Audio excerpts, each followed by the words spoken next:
अस्सलाम वालेकुम नाज़रीन, नौशेर अफरोज़ खां मोहम्मद इकबाल राजपूत जी ख़बर ॾींदा हलूं। ॿारनि जे आलमी ॾींहं जे हवाले सां इंटरनेशनल ह्यूमन राइट्स ज़िले नौशेर अफरोज़ तरफ़ां अल मुस्तफ़ा अकेडमी भरिसां तक़रीब मुनक़द कई वई। उन सिलसिले में अॻुवाणनि मोहम्मद क़ासिम जुणेजो, मोहम्मद हैदर ऐं मोहम्मद हसन जुणेजो ख़िताब कंदे चयो त मुआशिरे में नंढड़नि ॿारनि जा बि वॾनि माण्हुनि जेतिरा हक़ आहिनि।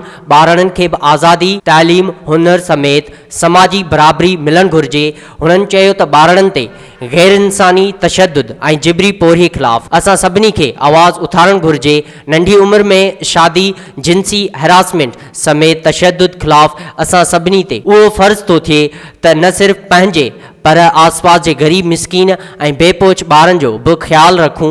अगरि असां ईअं न कंदासीं त पोइ असांजा ॿार मुस्तक़बिल जा इंजीनियर, डॉक्टर कीअं बणिजी सघंदा। हुननि वधीक चयो त पंहिंजनि ॿारनि समेत आसपास जे ॿारनि खे बहितर मुस्तक़बिल, तालीम ऐं सिहत समेत समाजी बराबरी ॾिनी वञे।